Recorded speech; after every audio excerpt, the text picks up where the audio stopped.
तो पार्ट 1 की शुरुआत में हम एक अजीब सी जगह पर जिन नाम के एक बंदे को देखते हैं जो आसमान से गिर रहे आग के गोलों का सामना कर रहा था। तभी एक अजीब सी एनर्जी उसके ऊपर आकर उसे अपने अंदर खींच लेती है, जिसके बाद उसकी एज तेजी से बदलती हुई दिखती है। आगे वो अजीब सी एनर्जी जिन को एक अलग ही जगह पर पहुंचा देती है, जहां पहले से ही कुछ लोग खड़े थे जो जिन के आसमान से गिरने से थोड़ा हैरान थे। तभी जिन को होश आता है और चुपके से आसपास देखने पर उसे पता चलता है कि वो किसी दूसरी जगह पर आ गया है, इसलिए वो तब तक बेहोश होने का डिसाइड करता है जब तक उसे उस जगह का पता ना चल जाए। उसी वक्त वहाँ खड़ा एक जेकब नाम का लड़का अपने अंकल शेन से पूछता है कि ये लड़का कौन है जो अचानक से आसमान से गिर गया, क्योंकि ये हमारे परिवार से तो बिल्कुल नहीं है। जिसपे अंकल शेन जिन को देखकर कहते हैं कि इस लड़के की सांसें चल रही हैं, मतलब ये अभी जिंदा है। तभी अंकल शेन को एक आइडिया आता है और वो जिन को अपने कुछ लोगों के साथ घर भेज देता है। सबके जाने के बाद जेकब अंकल शेन से कहता है कि हेवनली फायर सेक्ट के लोग कल यहाँ पर आ जाएंगे, पर मिस अभी तक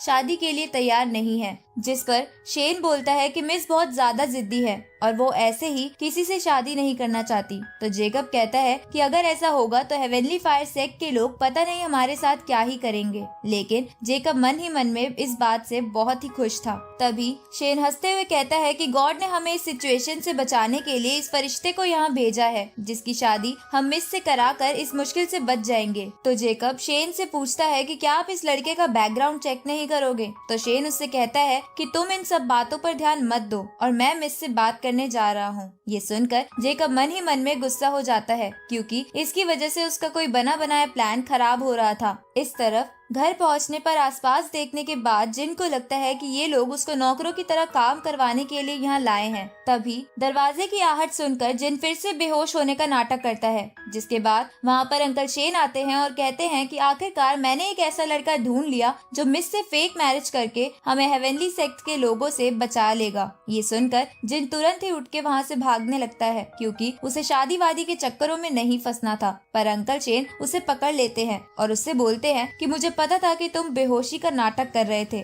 लेकिन तुम शादी क्यों नहीं करना चाहते। जिस पर जिन कहता है कि चाहे मुझे नौकर बना लो, पर मैं ये शादी नहीं करूंगा, क्योंकि आप लोग तो शादी कराकर बच जाओगे, पर हो सकता है कि हेवनली सेक्ट के लोग मुझे जान से मार दे। ये सुन के अंकल शेन समझ जाते हैं कि जिन बहुत ज्यादा स्मार्ट है, इसलिए वो अपनी पावर्स की मदद से पानी के चाकू बनाकर जिन को डराने की कोशिश करते हैं। तभी वहाँ जेकब आता है और अंकल शेन से कहता है कि हेवनली सेक्ट के लोग कल नहीं बल्कि आज ही आने वाले हैं। साथ ही वो मन ही मन में खुश हो रहा था, क्योंकि उसी ने उन लोगों को आज बुलाया था। अब हेवनली सेक्ट के लोगों के आने की बात सुनकर अंकल शेन कहते हैं कि अब तो हमें अभी के अभी शादी करनी होगी। ये सुनकर जिन निराश होने लगता है, क्योंकि वो वहाँ से निकलने के लिए कुछ नहीं कर सकता था। तभी वहाँ पर मिस आती है जो बहुत ही ब्यूटीफुल थी, जिसे देखकर जिन भी बहुत ज्यादा खुश हो जाता है। इसके बाद मिस अंकल शेन से पूछती है कि आप मेरी शादी से रिलेटेड क्या बात करना चाहते थे। तभी जिन खड़ा होकर मिस से कहता है कि तुम्हें डरने की जरूरत नहीं है,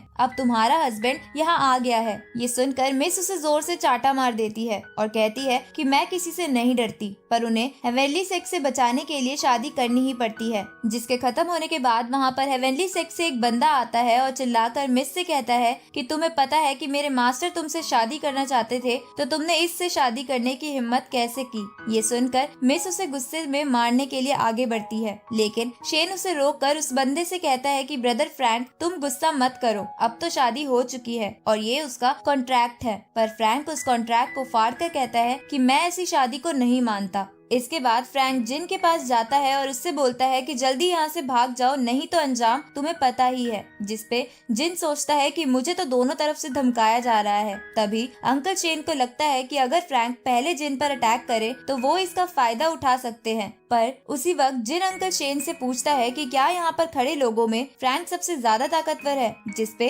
अंकल शेन हाँ करते हैं। ये सुन के जिन एक लकड़ी की कुर्सी उठाकर फ्रैंक के सर पे मार देता है, लेकिन इससे उसको कुछ नहीं होता और वो जिन को मारने के लिए आगे बढ़ता है, पर मिस उसे रोक देती है। इसके बाद जिन शेन के पीछे छुप जाता है और उनसे कहता है कि अब आगे का आप संभालो। जिस पर शेन कहता है कि चालाक बच्चे तुम मेरा इस्तेमाल कर रहे हो। अब फ्रैंक अपनी लायन स्पिरिट से शेन को मारने आगे बढ़ता है, लेकिन शेन उसे शील्ड की मदद से रोक देते हैं और फ्रैंक को गुस्सा ना करने को कहते हैं। तभी जिन मिस को उठा लेता है और वहाँ से जाने लगता है। तो शेन उससे पूछता है कि तुम कहाँ जा रहे हो, जिस पर जिन बोलता है कि आप इस मेहमान सामान को संभालो, मैं तो अपनी फर्स्ट नाइट मनाने जा रहा हूँ। आगे जिन मिस को एक कमरे में लेकर आता है जहाँ जिन कहता है कि मैंने उसे अपनी फैमिली के बिहाफ पर मारा है, इसलिए तुम्हें थैंक यू बोलने की जरूरत नहीं। लेकिन मिस गुस्सा होकर कहती है कि बेवकूफ, तुमने मेरी फैमिली के लिए और मुसीबत खड़ी कर दी है। तो जिन कहता है कि अब हम दोनों पति पत्नी हैं और मैं अपनी वाइफ की इंसल्ट होते नहीं देख सकता। ये सुनकर मिस चिल्लाकर कहती है कि हमारे बीच कोई रिलेशन नहीं है और हमने बस तुम्हारा इस्तेमाल करा है, जिसके बदले तुम्हें पैसे मिल जाएंगे। जिस पर जिन कहता है कि क्या मुझे पैसे मिलेंगे? ये सुन के मिस को लगता है कि पैसों के बारे में सुन के जिन का माइंड बदल गया है, इसलिए वो उससे पूछती है कि तुम्हें कितने पैसे चाहिए। जिस पर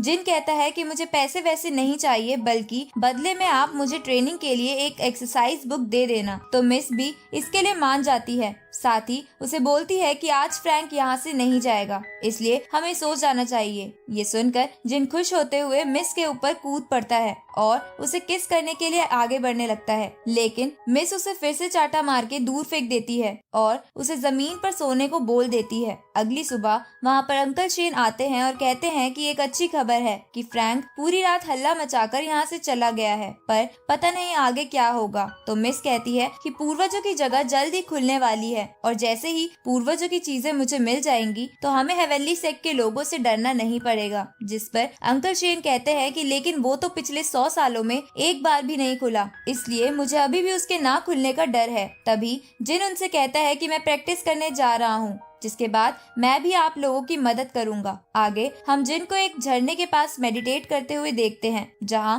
वो सोचता है कि उसे स्पिरिचुअल एनर्जी फील हो रही है, लेकिन वो फिर भी उसे ट्रेन नहीं कर पा रहा था। तभी वहां बड़े बड़े पत्थर गिरने लगते हैं, इसलिए वो वहां से भागने लगता है। इधर अंकल शेन को ये झटके महसूस होते हैं, जिससे उन्हें लगता है कि पूर्वजों की जगह खुल रही है, इसलिए वो मिस के साथ उस तरफ बढ़ते हैं। जहाँ पहुँचने पर वो पूर्वजों की जगह को खुला हुआ देखते हैं, इसलिए मिस उसमें जाने के लिए आगे बढ़ने लगती है, पर शेन उसे रोककर कहते हैं कि ये जगह कई सालों से नहीं खुली है, इसलिए हमें एक बार किसी और को भेजकर इसका टेस्ट करना चाहिए। तभी वहाँ छुपा हुआ जिन ये बात सुनकर मन में सोचता है कि पता नहीं ये बुढ़ा अब क्या करेगा। उसी समय शेन अपनी ताकत से जिन को पूर्वजों की जगह के रास्ते में फेंक कर चेक कर लेते हैं कि वहाँ कोई दिक्कत नहीं है, इसलिए वो मिस को भी आगे जाने की इजाजत दे देते हैं। तभी उस तरफ एक तीर आता है, जिसे चलाने वाला आदमी भी उस ट्रेजर को लेने आया था, पर मिस उस तीर से बच जाती है और शेन डैनियल से कहता है कि तुम अपनी फैमिली को क्यों धोखा देना चाहते हो। जिस पर डैनियल कहता है कि इस ट्रेजर पर हम सबका हक है, इसलिए मैं यहाँ आया हूँ। तभी मिस अपनी हेवनली पावर एक्टिवेट कर लेती है और उन पर अटैक करने लगती है, लेकिन वो सब उन अटैक से बच जाते हैं। तो मिस शेन से कहती है कि मैं आगे जा रही हूँ, इन लोगों को आप देखिए। तभी डैनियल जेकब को मिस के पीछे जाने को बोलता है, क्योंकि जेकब भी उनके साथ मिला हुआ था। ये सुनकर जेकब मिस के पीछे चला जाता है। आगे मिस और जेकब महल के अंदर जाके उस खास चीज के पास पहुंचते हैं। जहां पहुंचने पर मिस बोलती है कि जब ये चीज हमारी फैमिली के पास थी तब कोई भी हमसे फाइट करने की हिम्मत नहीं कर पाता था, लेकिन वक्त के साथ हम इस बारे में भूल गए और अब तो हेवनली सेक्ट भी हमारी इज्जत नहीं करता। तभी जेकब मिस को दूर फेंक कर कहता है कि ये खजाना मेरा है। ये सब वहाँ खड़ा जिन भी छुपकर देख लेता है। अब जेकब और मिस दोनों उस खजाने के पास जाते हैं, लेकिन वो खजाना उन दोनों को टच करते ही बहुत दूर फेंक देता है। ये देखकर जिन जेकब से कहता है कि तुम्हें ज्यादा लालच नहीं करना चाहिए, वरना तुम्हारे साथ ऐसा ही होगा। ये सुनकर जेकब को गुस्सा आता है और वो अपनी एनर्जी रिस्टोर करने के लिए मेडिटेट करने बैठ जाता है, जिसे देखकर मिस जिन से कहती है कि तुम इसे मेडिटेट करते वक्त मार दो। जिस पर जिन पूछता है कि लेकिन मैं ऐसा क्यों करूं? तो मिस कहती है कि अगर तुमने इसे अभी नहीं मारा तो बाद में ये तुम्हें मार देगा। ये सुनकर जिन बोलता है कि लेकिन तुम्हारी मदद के बदले मुझे क्या मिलेगा?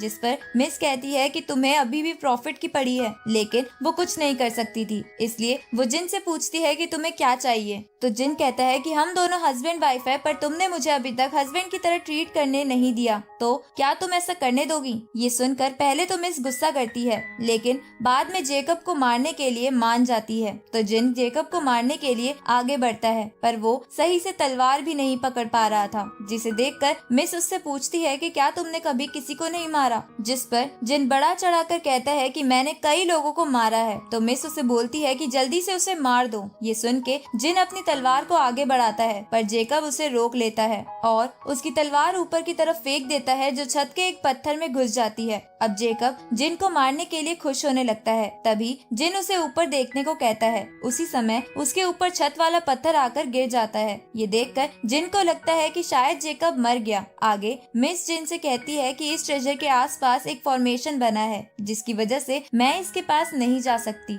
जो स्पिरिचुअल एनर्जी से कनेक्टेड है, इसलिए मुझे वो कनेक्शन तोड़ना होगा। इसके बाद मिस अपनी पावर एक्टिवेट करके फर्स्ट फॉर्मेशन के कनेक्शन को तोड़ देती है। तभी एक और फॉर्मेशन उसे दूर फेंक देता है और एक एनर्जी उसे चोट पहुंचाने के लिए उसकी तरफ आगे बढ़ती है, लेकिन बीच में जिन आ जाता है, जिसे वो एनर्जी लगने के बाद वही बातें याद आती है जब उसकी एज चेंज हो रही थी। तभी उस एनर्जी का असर खत्म हो जाता है और जिन देखता है कि उसे कोई भी चोट नहीं आई है, जिसे देखकर वो खुश होने लगता है। ये देखकर मिस बोलती है कि उस फॉर्मेशन ने तुम पर अटैक किया था, लेकिन फिर भी तुम्हें कुछ क्यों नहीं हुआ। उसी समय वो फॉर्मेशन टूट जाता है और जिन उसकी तरफ बढ़ने लगता है। ये देखकर मिस को महसूस होता है कि कहीं ये फॉर्मेशन जिन की वजह से तो नहीं टूटा, पर वो इस बात को इग्नोर कर देती है और उस ट्रेजर की तरफ बढ़ती है। तभी वो ट्रेजर हवा में उड़ने लगता है और उसकी एनर्जी मिस के अंदर आने लगती है, जिसके बाद वहाँ रखे बाकी ट्रेजर भी उड़ने लगते हैं और उनकी भी एनर्जी मिस के अंदर आने लगती है। ये देखकर जिन अपने सर को बचाने के लिए वहाँ से साइड हट जाता है, जहाँ वो एक गोल्डन स्क्रोल को देखता है जो उसके सर के अंदर घुस जाता है, जिसके बाद जिन बेहोश हो जाता है। थोड़ी देर बाद